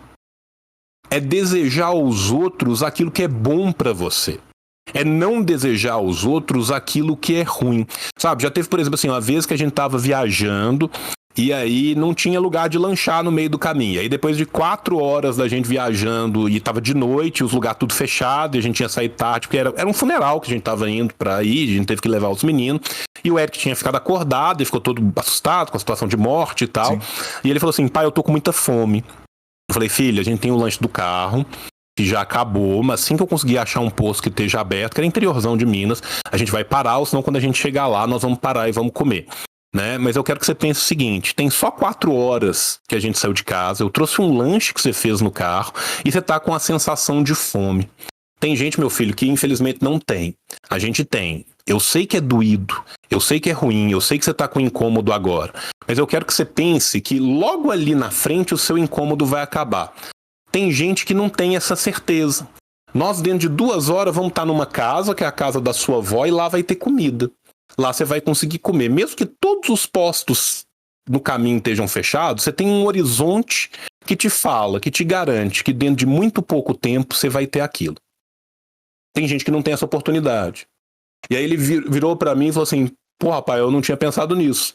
Né? E aí, assim, são coisas pequenas, sabe? Que eu acho que ajuda a criança a se colocar no lugar do outro, né? Sabe? É ensinar a dividir. Então, por exemplo, assim, o Eric, desde pequeno, eu sempre viro pro Eric depois de um tempo e falo assim, filho, esse brinquedo você não tá brincando mais, cara. Esse brinquedo não serve mais pra você, ele fica aqui só acumulando espaço, ele fica aqui sem fazer nada. Mas tem gente que nem um brinquedo tem. Vamos separar os brinquedos pra gente doar? E aí o que eu faço? Eu acho que, tipo assim, palavra é muito bonito, mas exemplo arrasta. Aí eu viro com ele e falo assim, vamos separar também um livro do papai, vamos separar uma roupa do papai. Boa. O exemplo pesa muito com criança, o que você faz, ela tá olhando, né? Tá, não adianta você falar uma coisa e fazer outra. Vamos separar uma roupa da mamãe, vamos fazer isso. E não vamos simplesmente assim, essas coisas sumiram e meu pai entregou em algum lugar. Não, vamos nós sair na rua. Vamos nós sair na rua, porque assim, infelizmente, cara, não precisa andar 3 quarteirão, cara. Bicho, pobreza tá na porta, não precisa ir. Eu vivo do lado da Avenida Amazonas aqui em BH, num bairro que é classe média normal, assim, né? E assim, qualquer quarteirão pra um lado ou pro outro, cara. Sacou? Tem gente na rua, sabe? Aí você chega pra pessoa na rua, às vezes você fala assim, bicho, tá precisando de alguma coisa? Tá passando frio? Você tá precisando de uma roupa? Tá precisando de um tênis? Tá precisando de alguma coisa? Tem filho lá, sabe? Então, por exemplo, assim, pô, na época os meninos começaram a usar menos fralda. Eu falei assim, porra, eu já tava com esse gasto no meu mês. Eu vou continuar comprando e vou doar o resto. Vou continuar comprando e vou doar o resto. E vou manter isso até porque ele começou a desfraldar antes. Sabe? Então, assim, tem isso, cara. A gente vai liderando pelo exemplo e a gente vai arrastando pelo exemplo, cara. Porque, assim, é muito bonito eu falar milhões de coisas e eu não agir de acordo com aquilo que eu falo. Sabe? Sim. Mas se eu ajo de acordo com aquilo que eu falo, pra criança passa a ser uma coisa natural. O Eric já tá num ponto em que eu não preciso virar pra ele de tempo em tempo e falar assim, Eric, quais brinquedos que você não tá? Ele, depois de um tempo, ele chega pra mim com uma sacolinha e fala assim, pai, nem eu nem o Tomás estamos usando isso aqui. Ele já conseguiu internalizar isso, né? Ele internalizou isso. Sacou? As roupas que a gente... Porque assim, como os meninos têm 4 anos de diferença, eu aproveito muita roupa. Né? Porque roupa de menino não tem caro, sacou? Então assim, eu aproveito muita roupa. As do Eric foram pro Tomás, né? O Tomás, coitado, usa 90% das roupas do Tomás, né? São roupas do Eric. Mas tem roupa, cara, que às vezes assim, o elástico tá pior, ela já tá surrada demais. Pra mim, dar pro Tomás, eu falo assim, não, eu vou comprar uma coisa pro Tomás também. Mas é aquela coisa, e isso não significa que aquela roupa não tenha mais uso, né? Então, assim, eu ensinei pros meninos isso também, que eles separam. E mesmo assim, tem roupa que eles não gostam, eles têm o direito de não gostar de uma coisa, né? Então, por exemplo, assim, o Eric adora as coisas muito coloridas, mas a cor preferida dele é azul. A cor preferida do Tomás é verde. Às vezes o Tomás não gosta de azul. Às vezes sobe uma roupa pro Tomás e fala assim, Tomás, a roupa do seu irmão agora ficou pequena pra ele e tal, eu vou dar ela pra você. Não, eu não gosto. Aí você doa. Eu falo, beleza, então nós vamos dar pra alguém. Uhum. E aí a gente faz isso, a gente pega, põe no carro, põe na sacolinha, na hora que a gente tá indo pra escola, sai um pouco antes, passa nos lugares. E é legal ele ver, né? O pessoal do bairro que é legal ele ver você doando. Sacou? É isso, e ele vai lá e entrega, ele conversa com as pessoas, a gente conversa. O exemplo é muito forte. E aí a gente pergunta, o que tá precisando? Você entendeu? Porque não é simplesmente assim, eu jogo no negócio. Não, você entendeu? Pô, é um ser humano, igual eu, igual você, que tá numa situação muito pior do que nós. O que ele tá precisando? O que a gente pode fazer? Como que a gente pode fazer isso? Né? Então, assim, é isso, cara. A gente vai indo no exemplo. Né? E aí a pessoa já começa a se perceber. Quando você vive nessa ótica, você passa até a ética. Né? Então, assim, os meninos, às vezes o Eric, que é um menino muito inteligente, é um menino que se apercebe muito das coisas, ele às vezes vê no jornal o cara falando assim tal, ele fala assim, pô, mas pra que esse cara precisa de tanta coisa? Já, ele não tem nem como usar. Criou. Pra que você tem esse tanto de coisa se você não tem como usar? Sabe, por que esse cara tá pensando em fazer isso pra juntar pra vender mais barato se ele podia dar um pedaço que ele não faz falta? Então, assim, é esse tipo de coisa que vai inculcando na criança. E assim, cara, em última instância, eu não tô trabalhando com ele com conceitos políticos, com nada disso, você entende? Eu tô trabalhando com ele o básico da empatia humana. Eu tô trabalhando com ele reconhecimento. Dele olhar no outro e ver no outro ele mesmo. Sim. Sabe? É empatia, cara. Empatia. Sabe? É ele compreender que a única coisa que fez com que eu e ele estamos dentro do apartamento pegando alguma coisa para dar para alguém que tá na rua e não na rua, recebendo alguma coisa de quem tá dentro do apartamento, foi uma sequência randômica de fatos e que, dependendo de que fato acontecer, pode ser que amanhã nós estejamos na rua precisando daquilo. Sim, com certeza. Sabe? Que isso é uma outra coisa que eu tento explicar pro Eric. Que nós somos próximos de verdade é dessas pessoas. Que a distância que nos separa de um Neymar, de um Messi, de um Cristiano Ronaldo, ela é inultrapassável. Mas a distância que nos separa de quem tá na rua é muito curta e precisa de dar uma merda só pra ela acontecer. Então, assim, e a gente entender que, tipo, o que a gente serve e o que as coisas servem, né? Que, assim, tem uma frase que eu gosto muito de falar com os meninos, que é: gente a gente ama, coisa a gente usa. Sabe? Ele tem que entender que as coisas, os materiais são feitos para serem usados. As pessoas têm que ser amadas. Gente a gente ama, coisa a gente usa. Né? O que a gente precisa de verdade? A gente precisa de gente. Uhum. Coisa é simplesmente a forma como a gente mediatiza. É um meio que a gente usa nas nossas relações com as outras gentes. Né? Então é isso, cara. E assim, agora que o Eric tá começando a ter mais aula, né? Que o Eric agora tá na primeira para segunda série. Né? Então agora o Eric está começando a entender a formação da cidade, a formação do trânsito dentro da cidade, a diferença dos entes federativos, começando essa organização social, essa geohistória ali, aí sim, cara. Aí agora eu já começo a trabalhar algumas coisas que a gente vai mais politizando certas coisas. Então, por exemplo, eu falo assim com ele: ah, filho, ele teve que fazer um trabalho para a escolinha de transporte, né? E ele veio perguntar para mim e falou assim: pai, a professora falou que o transporte público era o ideal. Por que não tem? Uhum. Você já conectou uma coisa com a outra, né? Ele conectou. Aí, a partir do momento que ele vai me dando esses ganchos, aí eu vou trabalhando. Quando a criança pergunta, fica muito fácil, né? Os conceitos pra cima, entendeu? Quando parte da pergunta da criança é muito... É uma oportunidade incrível, né? E isso foi porque você foi inculcando isso, esse senso de empatia de coletivo aos poucos, né? Porque se tivesse uma criança com a criação que a gente acabou de testemunhar aqui nesse texto, é capaz dela nem se atentar a esse tipo de problema, né? Na escola. Cara, mas esse texto é o pai Cap, marido da mãe Cap do último texto que a gente leu. Verdade. A gente viu a mãe Cap... A Mãe Kampf, né? Depois no a gente texto. Viu a Mãe Kampf, a Mãe Cap / Mãe Kampf, e agora a gente viu o Pai Cap. O Pai Cap, E aí, eu acho que, gente, aqui a gente usa os textos não só como oportunidade da gente se divertir um pouco, mas também da gente conseguir... Eu não queria falar ensinar, porque parece um pouco condescendente, mas conseguir pelo menos debater alguns temas, né?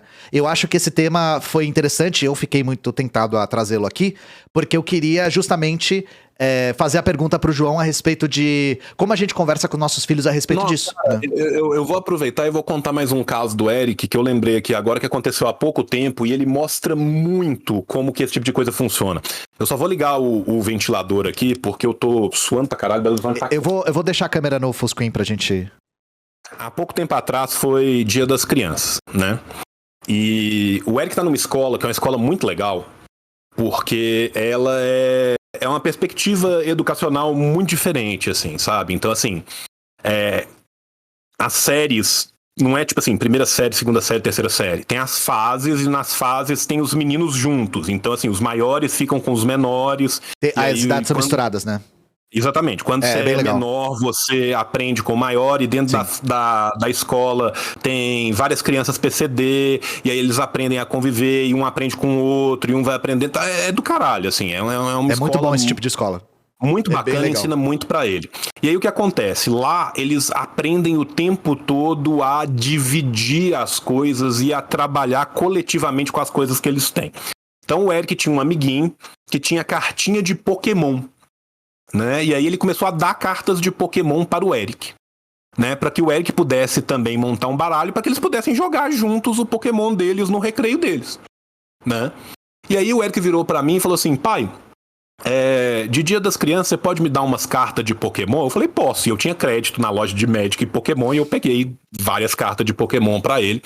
E cheguei com um bolorô gigante de jogo de carta é a pira do tio, né? Pra quem não sabe. Cara, eu sou o doidão do card games, né? E aí eu dei um bolorô de carta na mão dele. E beleza, entreguei as cartas pra ele, cara. E eu não lembro se eu tinha gravação, se eu tinha que preparar material. Eu fui trabalhar, fazer alguma coisa. Quando eu voltei no quarto do Eric, tinha umas 7 pilhas diferentes no negócio. Eu falei, filho, você tá organizando as suas cartas? Eu não entendo de Pokémon, como é que funciona? É criatura, é terreno, é igual Magic e tal, não sei o que. Ele falou assim, não, pai, eu não tô organizando as cartas pra eu guardar. Esses bolinhos aqui, cada um já tem um dono. Esse aqui eu vou ficar pra mim, esse aqui é pra minha prima Bia, esse aqui é pro meu colega da escola, esse aqui é pro meu colega do futebol, esse aqui é pra não sei quem. Sacou? Ô, bicho, eu entreguei pra ele o presente no dia. No dia. No mesmo dia ele começou a separar o que ele ia dar pra cada um e o que ele precisava de ficar, que ele queria ficar. Sim. Ele tá valorizando muito mais a experiência coletiva do que ter as cartas, né? Sabe, porra? Então, assim, bicho, olha que loucura, velho. O pouco que você ensina, o pouco que você dá exemplo, o pouco que você vai conduzindo, né? E além disso, cara, é presença, velho. Aí eu vou te falar uma outra coisa, assim, de coração, cara. Eu sou filho de uma mãe extremamente presente, mas que teve que trabalhar muito pra me criar, e de um pai extremamente ausente por várias condições da vida. Né? Então, assim, eu tenho muito medo da Elis Regina, sabe? Eu tenho muito medo do ainda somos os mesmos e vivemos como os nossos pais. Pois é. Então, desde que eu pus na minha cabeça que eu queria ser pai, eu decidi que eu ia errar diferente. Eu decidi que eu ia ser o pai que eu gostaria de ter sido pra mim. Eu decidi que eu, menino João, merecia ter um carinho que eu não tive e eu vou dar pros meus filhos tudo aquilo que eu não tenho, que vai ser minha vingança cósmica. Minha vingança cósmica vai ser eliminar o medo de Elis Regina na minha vida, né? E isso, cara, é o fundamental, cara. Muitas vezes quando a pessoa vai ser pai, né? E a paternidade do homem é muito diferente da paternidade da mulher, porque a mulher, a partir do momento... A parentalidade, né? A paternidade é diferente da maternidade, né? A mulher ou o homem trans, né? A partir do momento que tá grávido, né? Você tem uma ligação que é umbilical. Né? Eu tenho certeza que os homens trans também têm uma paternalidade muito diferente de nós que não somos, né?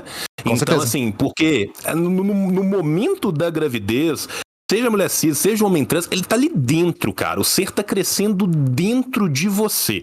É um outro rolê que eu jamais vou experienciar isso.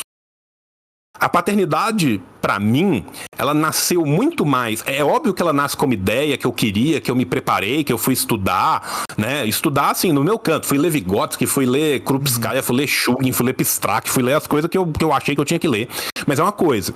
Outra coisa, cara, é quando o menino nasce de verdade. Outra coisa... Eu tive presente nos partos dos meus 2 filhos. O parto do Eric, a gente não conseguiu ter parto natural, teve que ser parto cesáreo por complicação do parto. Mas eu tava dentro do parto, eu cortei o cordão umbilical, fui a primeira pessoa a encostar e olhar no olho dessa criança quando ela chegou no mundo. Antes de eu entregar ela pra mãe, eu cortei, peguei, olhei no olho e entreguei. Sabe? No parto do Tomás, eu ajudei a tirar o Tomás de dentro da Nayara. A Nayara tava com os bofs de fora, o menino era grande, custou a sair. Ainda tivemos que... A médica ficou costurando a Nayara, que tava morrendo ali, sangrando pra caralho. E eu com o menino no colo... Eu ia desmaiar se eu estivesse nessa situação. Sabe? Não, cara, é lindo, é maravilhoso, é a melhor experiência que eu já tive como um ser humano. Sabe, assim, recomendo a todos. Mas, enfim, o que eu tô dizendo?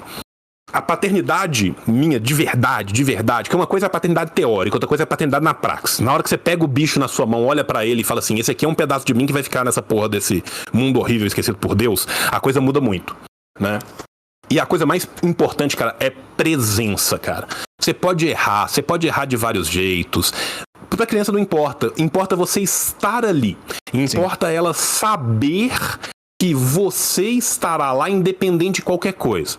Importa ela saber que ela errando ou ela acertando, com você bravo ou com você triste, ou com você feliz ou com você chorando, ela sabe que ela pode contar com você. É isso que dá segurança para a criança. A segurança, ela vem da presença. A segurança não vem do acerto. Tá? E a gente muitas vezes fica pensando assim, pô, eu tenho que acertar, eu não posso errar. Você pode errar e você vai errar muito, né? E é aquela coisa. Vem a experiência também. Quando eu fui pai do Tomás, eu já era pai do Eric há 4 anos. As coisas foram muito mais simples. O Tomás apanhou muito menos da minha experiência com a paternidade do que o Eric apanhou. Apanhou metaforicamente, né? Não, apanhou metaforicamente. Não fisicamente. Não encosta a mão nas crianças, pelo amor de Deus. Eu tô falando assim, apanhou da minha experiência. Por quê? Porque com o Eric eu não aprendizado, sabia. Gente, a primeira vacina do Eric. Depois da primeira vacina, teve a primeira febre. Eu achei que esse menino ia morrer. Eu achei que esse menino ia explodir. Né? Eu chorava de soluçar do lado do berço, olhando pro termômetro com a mão tremendo. Você entendeu? Eu achei que o menino ia morrer, que o menino ia explodir. O primeiro filho come terra, você faz uma cirurgia e faz uma lavagem estomacal. O segundo filho come terra, você pergunta, papai tem que fazer mais almoço, meu amor? Sabe? Então, assim... O primeiro é de vidro, o segundo é de borracha, né? É isso, cara, sabe? Assim, dizem que o segundo é de titânio e o terceiro é de borracha, né? Eu não cheguei no terceiro, né? E assim, cara, é a presença, cara, é estar presente, sabe? Assim, é o menino virar pra você e falar assim, pai, vê o desenho comigo? Vejo. E aí eu sento do lado do Tomás, foda-se meu trabalho, foda-se eu chegar atrasado, foda-se a reunião, e eu passo 15 minutos vendo Cal Super Caminhão. E aí depois, no final da tarde, ele vai brincar comigo, ele fala assim, você é o Super Caminhão. E isso tem um sentido. Sim. Você tava lá do lado, né? Isso tem um sentido que é nosso. Isso tem um momento que é meu e dele. Sacou? A relação, ela se constrói nesse dia a dia nas coisas pequenas, sabe? Não adianta você achar que você vai estar presente nas coisas grandes e isso vai construir uma relação, porque as coisas grandes só são o acúmulo das coisas pequenas. Sim. O cotidiano pesa muito, né? Pesa dia a demais. dia. Então, assim, meu avô falava isso muito comigo, cara. Meu avô foi um cara foda, assim. Meu avô me criou, né? Meu avô foi o pai que eu não tive na minha infância. Né? E meu avô é cheio das frases de efeito, vira e mexe, eu tô citando as frases do meu avô por causa disso, né? Meu avô virava pra mim e falava assim, meu filho, melhor coisa que você pode dar é dar de si. Sabe? Ele falava muito isso comigo. Sim. Sabe? Que às vezes eu falava assim, não, meu avô era o faz tudo, né? Hoje em dia eu sou um puta faz tudo, o Ian sabe disso. A gente conversou sobre isso esses dias, que o tio, ele é o profissional de si próprio, assim, de quebrou o chuveiro, ele aprende a consertar o chuveiro, sabe? Não, eu conserto tudo. Cara, eu montei quase todos os móveis desse quarto, sabe? Você é mecânico do seu carro, né? Um negócio assim. Essa semana eu troquei as pastilhas de freio do meu próprio carro, você entende? É isso, assim. E aí, mano, tipo, meu avô falava muito isso, cara. Porque, por exemplo, assim, meu avô faz tudo pra caralho. E aí meu avô ia cortar uma madeira pra fazer um banco, alguma coisa assim. Eu falava assim, porra, vô, posso ir lá com você? Pode. Aí tá, eu tentava ajudar tal. E quando eu era mais velho, eu já percebia que eu não tava ajudando tanto assim, porque eu não tinha técnica nenhuma, ele sabia o que ele tava fazendo. Eu tava mais atrapalhando ele do que ajudando. E aí eu falava assim, porra, vô, foi mal aí, cara. Tipo, tô vendo que eu não tô te ajudando tanto. Você quer que eu te dou licença pra você poder trabalhar em paz e tal? Ele falou, meu filho, não tinha como você me ajudar mais, não tinha como você me deixar mais feliz. O melhor que você pode dar é o dar de si. Sabe? E isso ficou pra caralho, assim, pra mim. Então, com os meninos, cara, eu tento dar de mim. Para além disso, tem algumas coisas que são legais, tem algumas coisas que dá pra você trabalhar de forma lúdica. Como eu não gosto de ter tela com os meninos, e eu sei que a imaginação é muito importante, as brincadeiras são muito importantes, mas a literatura também é muito importante, sabe? Eu gosto muito de ler com os meninos. Então, assim, eu tenho uma baita biblioteca de livros infantis aqui, e tem vários livros infantis que são muito bons neste sentido. Sabe? Então, por exemplo, vou dar um exemplo de uma autora, a Olga de Dios, que no Brasil praticamente foi traduzida pela Boitatá, que é lá da Boitempo. Da Boitempo. Os livros dela todos são livros sobre inclusão, sobre a necessidade de repensar o uso das indústrias e repensar a nossa relação com a natureza. São livros sobre irmandade, são livros sobre saber ouvir, não só saber falar, mas saber ouvir. São coisas pequenas, assim. Mas que num momento lúdico, você consegue extrapolar isso tanto. Você entende? Então, por exemplo, assim, o Eric adora história. Então eu conto história pro Eric todo dia antes de dormir. Eu invento as histórias pro Eric. O personagem principal das histórias do Eric é um mecânico que conserta as coisas todas numa cidade do interior e tal. E aí o que eu vou fazendo? Ao mesmo tempo que eu vou ensinando pra ele um pouco de mecânica, um pouco de hidráulica, como que as coisas funcionam, eu vou mostrando pra ele como que coletivamente, né, esse trabalho foi muito importante pra conseguir outras coisas. Então, por exemplo, assim, deu um problema na adutora de água que gerava energia pra cidade. Aí o cara foi lá ver, aí viu que era um problema na boia, aí não sei o que tal. E aí a cidade toda pôde ter energia, isso foi muito importante, não sei o que. Então, assim, você vai inventando as histórias e criando esses momentos lúdicos também, onde você mostra pra ele como que as soluções sociais se dão no coletivo. Sim. Como que nós somos peças, que assim, igual uma máquina, nós também somos peças, sabe? Então, assim, de um mecanismo muito maior. Então, é isso, cara. Basicamente Sim. é isso. Desculpa, mano, você falou assim, João, menino, e eu falei, comecei igual. Não, mas eu vou falar uma coisa pra vocês, chat. Eu quero pedir licença pra vocês pra poder abrir esse espaço aqui, porque eu vou falar uma coisa. O tio falou que ele teve uma figura na forma do avô dele, né, de criação, e eu não tive nenhuma. Eu fui totalmente abandonado pelo meu pai, e eu não tive nenhuma figura paterna. Eu tive uma mãe que valia por 50, isso não tem como negar, só que existem limitações físicas mesmo, né, na criação de uma pessoa com outra. Ser mãe solo é muito difícil, minha mãe teve que trabalhar muito, a gente morava numa cidade, ela trabalhava na outra, ela demorava 3 horas pra ir e voltar. Então era 3 horas da vida dela só na estrada pra poder trabalhar e me criar numa cidade do interior que ela julgava que era melhor pra minha saúde, foi, de verdade. Então foi um sacrifício que ela fez e ela abriu mão de uma coisa pela outra, né? Então ela é uma escolha muito difícil de se fazer. Ter mais tempo com meu filho ou criá-lo numa cidade distante do meu trabalho pra ele ter uma melhor saúde. E eu não tive essa figura. Então eu gosto de ver o João falar porque eu tenho o privilégio de dizer que o João é meu amigo, eu gosto de ver a experiência que ele tem tido com a paternidade, e eu vou falar uma coisa pra vocês, gente. Conforme eu fui ficando mais velho, chegando próximo dos 30, meus amigos começaram a ter filhos também. E eu acho fascinante, porque uma quantidade imensa dos meus amigos, homens, né, eu tô falando particularmente dos homens, porque eu vou chegar num ponto, tiveram uma experiência de abandono parental também. E quase todos tem uma perspectiva muito parecida com o João de eu não vou fazer o que fizeram comigo. Não vou fazer o que fizeram comigo. Se eu for errar, é pra errar diferente.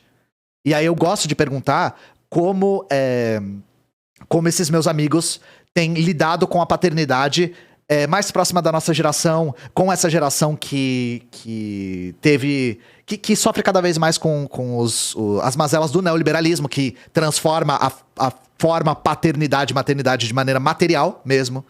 Então eu acho que, pelo que eu tava monitorando aqui no chat, todo mundo tá achando muito interessante ver o João compartilhar a experiência. E eu não queria deixar de também trazer um pouco da perspectiva de como é ser um pai e ser comunista. Porque, assim, ser comunista é uma escolha que a gente faz todos os dias, né? É algo que traz risco também. A gente não pode abrir mão do risco. Eu tenho certeza que a coisa do risco passa muito pela cabeça do João o tempo todo. Do risco de ser comunista, de ser uma figura exposta, uma figura pública e ser pai, né? E aí eu acho que essa experiência pode ressoar com muita gente aqui. Tem 3 mil pessoas assistindo a gente. E é aquela coisa, né, Ian? Como a gente não sabe o dia de amanhã e como, né, o nosso compromisso, né, infelizmente ele é um compromisso histórico com aqueles que já morreram para que a gente estivesse aqui, com aqueles que ainda não nasceram para que eles possam nascer. A gente não sabe até quando a gente vai poder ter isso. Então eu também aproveito os momentos como se fossem o último, você entende? Porque eu não sei o que vai acontecer daqui a 5 anos, não sei o que vai acontecer daqui a 10 anos, né? Marighella, avô, foi pegar em armas e ir para o Araguaia, né? Então a gente não sabe o que é o futuro e tal. Então, assim, outra coisa que eu acho que é legal da gente entender é isso, sabe? De aproveitar os momentos do presente. Até porque, cara, nada me garante que na hora que eu for soltar essa live no meu canal, eu atravesse a rua e seja atropelado. Você entende? Não tem como saber, Eu não tenho como saber isso, eu não tenho controle nenhum sobre isso, né? Então a gente tem que fazer isso. E uma última coisa que eu queria falar, cara, aproveitando o ensejo, que é uma outra coisa que eu acho que é muito legal e que a gente faz um esforço, assim, proativo aqui em casa pra quebrar, é quebrar a ideia dos papéis de gênero. Sim, fantástico isso.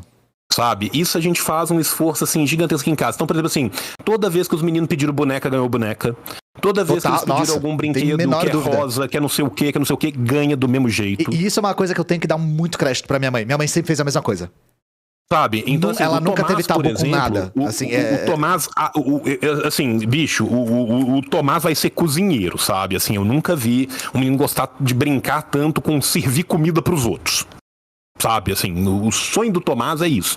Então, tipo, cara, ele viu um carrinho de sorvete de uma bonequinha, que eu esqueci o nome dela agora, muito bonitinho, tudo rosinha e tal. Ele, pai, um carro de sorvete, eu vou poder servir sorvete pros meus brinquedos e não sei o que e tal. Leva. Sim, leva. Né? É. E muito mais do que isso, por exemplo, assim, os trabalhos de casa. Não tem uma coisa que é trabalho da mamãe, outra coisa que é trabalho do papai. Não tem o papai está ajudando a mamãe, está fazendo o trabalho dela. O trabalho é o trabalho de casa.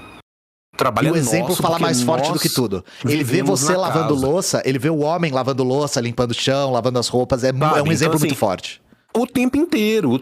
E assim, cara, durante a pandemia, isso ainda ficou mais louco, porque assim, Nayara é profissional de saúde, né? Ela ficou fora, né? E ela é profissional de saúde na parte de gestão de recursos. Então, ela era a pessoa responsável por organizar os hospitais da macro-região de Belo Horizonte durante a pandemia. Você imagina a insanidade que foi o trabalho dessa mulher. Né? Eu, pelo meu lado, tava igual um doido, coordenando esforços junto com vários outros colegas meus do Itamaraty para tentar salvar brasileiro no mundo inteiro. Só que eu conseguia fazer isso com planilhas no computador de casa. Nayara tinha que estar presente, rodando em hospital e fazendo milhões de coisas. Então, durante os 6, 8, 10 primeiros meses da pandemia, Nayara saía para trabalhar de manhã e chegava à noite esgotada. Quem dava banho, quem fazia comida, limpava a casa, ficava com os meninos, eu. E isso para os meninos é muito natural. Nunca foi uma coisa assim, o papai está fazendo o trabalho da mamãe. Sim, você entende? Então, assim, é isso, cara.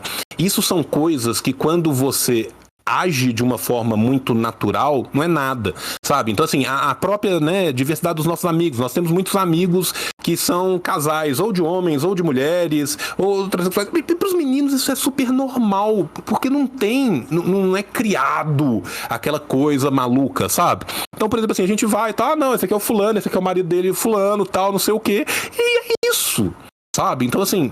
Não precisa chegar e chamar a criança de canto e falar, olha, ó, ele tem um marido homem, olha só, né? Como se isso fosse algo extraordinário, né? E se ele quiser perguntar, ele pergunta, você entende? Eu lembro uma das primeiras vezes que o Eric virou e perguntou, né? Ele falou assim, por que o seu... Ele falou assim, por que seu namorado é menino e não é menina? Aham.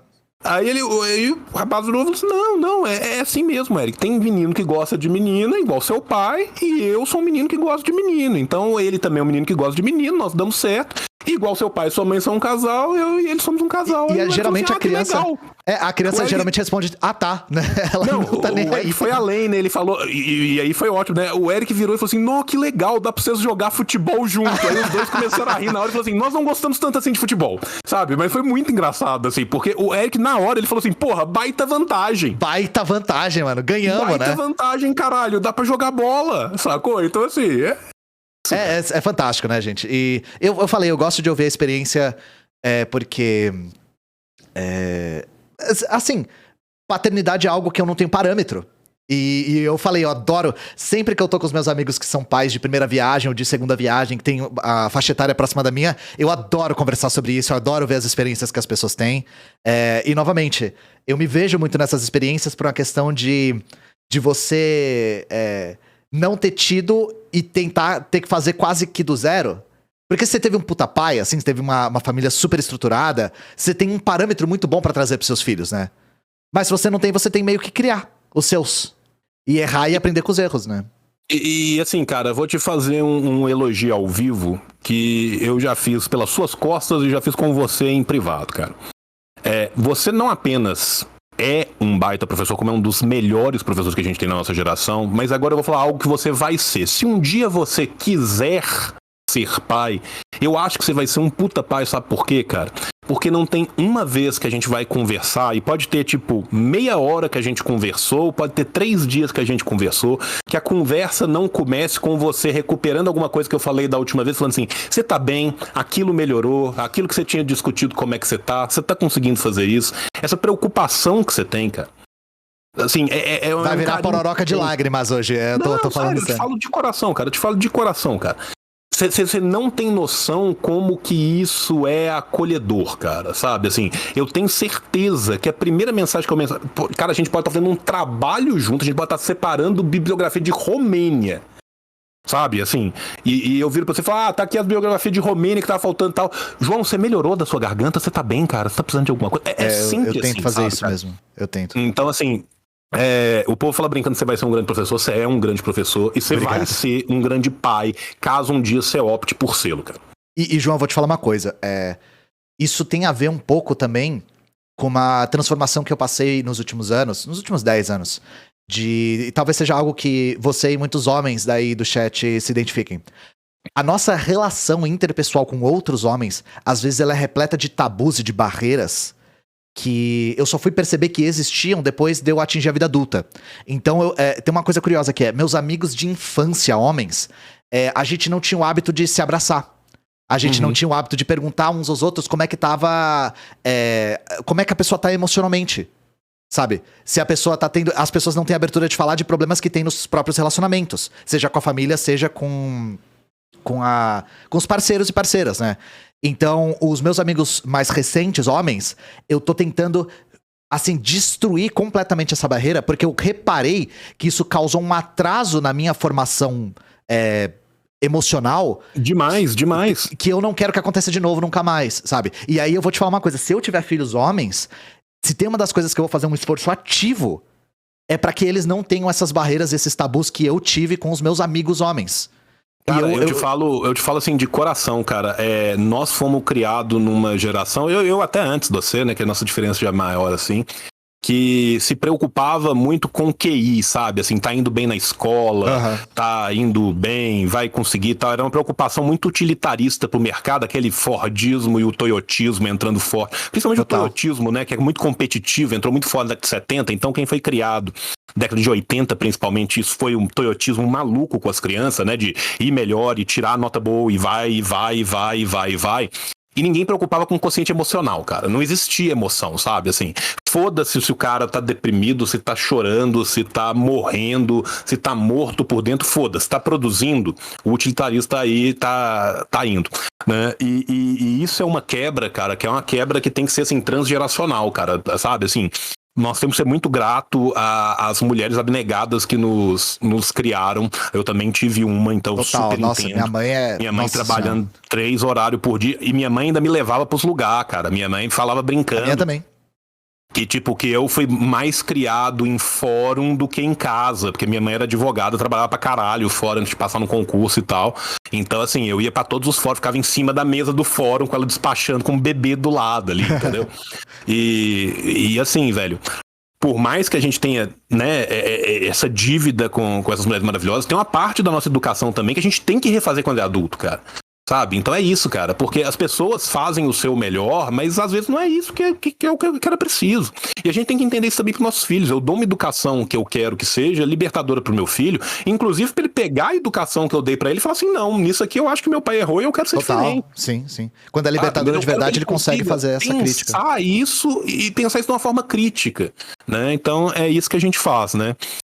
A gente tenta dar essa educação politécnica, né? Acreditando que o indivíduo vai florescer quando o individualismo morrer. Sim, né? Total.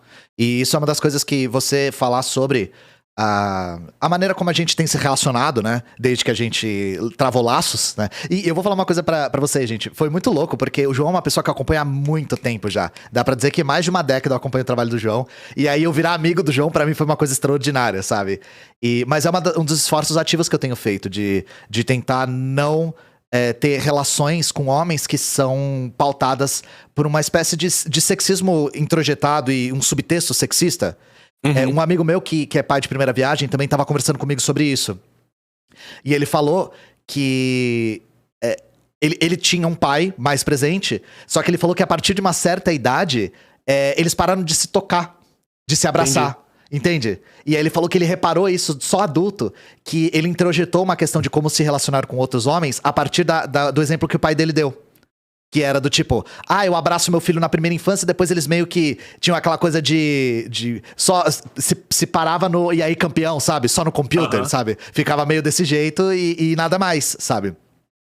E aí é uma das coisas que eu prometi pra mim mesmo que eu não ia fazer, e você dizer que isso é perceptível me deixa muito feliz, porque é aquela coisa, se um amigo meu tá bonito, eu vou falar, cara, você tá bonito, sabe? Que é uma coisa que, na nossa geração, quando a gente era pequeno, era uma coisa impensável de um homem falar pro outro. Sim, né? Com certeza. E isso é uma das coisas que vai construindo uma relação interpessoal entre homens que tem consequências.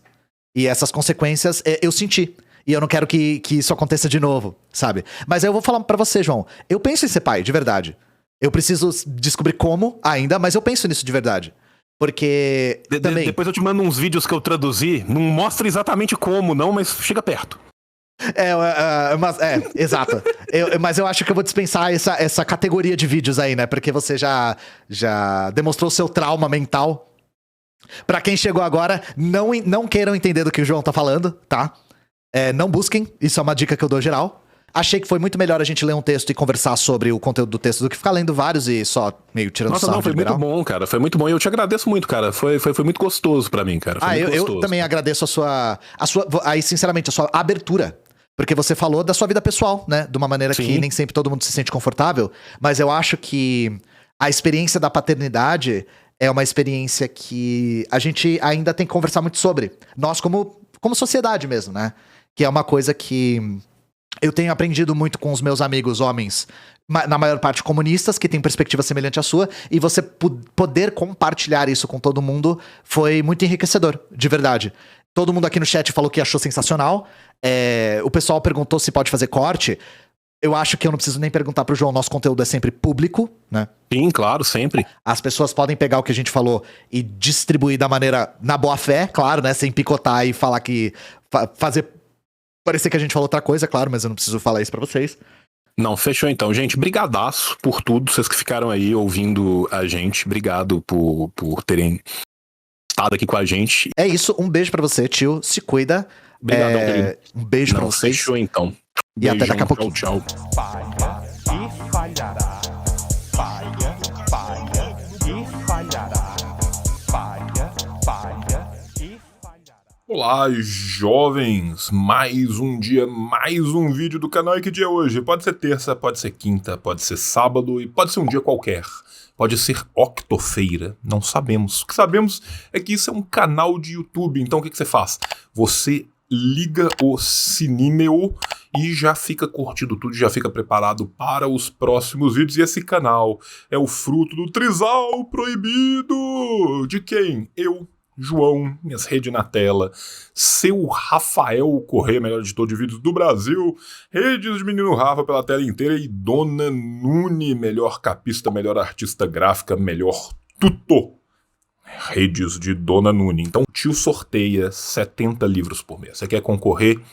Seja sócio aqui, entre no clube de canais e concorra ao seu livro. Alternativamente, você pode mandar acima de R$5 no Pix. Tá aqui o endereço do Pix.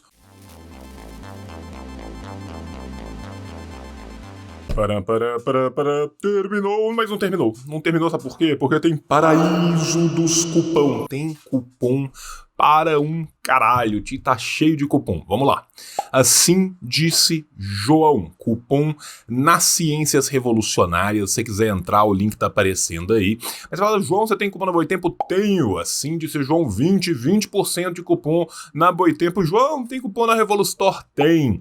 Assim disse o João, 20 a partir de 2 pôsteres você ganha 20%. Mas João, eu queria comprar um livro do Lavra Palavra. Tem também.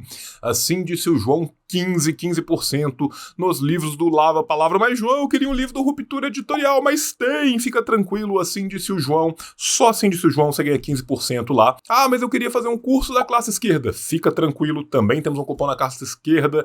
É assim disse o João, tudo junto, 15%. Mas, João, eu queria, na verdade, um livro da autonomia literária. Eu tenho um cupom de R$20 na autonomia literária. Hashtag assim disse o João, mas João não é o bastante. Eu preciso de mais cupons. Eu preciso de um cupom para eu aprender mandarim. Então fala Xie Guhan Lao Xi. Por quê? Porque lá no Gunhan Mandarim a gente tem também um cupom de 20% de desconto no curso, tá? Assim disse o João, 20 Guhan Mandarim. Tá o link aqui embaixo.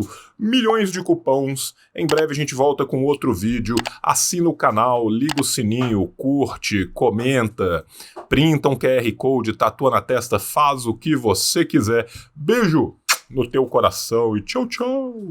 O capitalismo falhou, falha e falhará em cada uma das sociedades aonde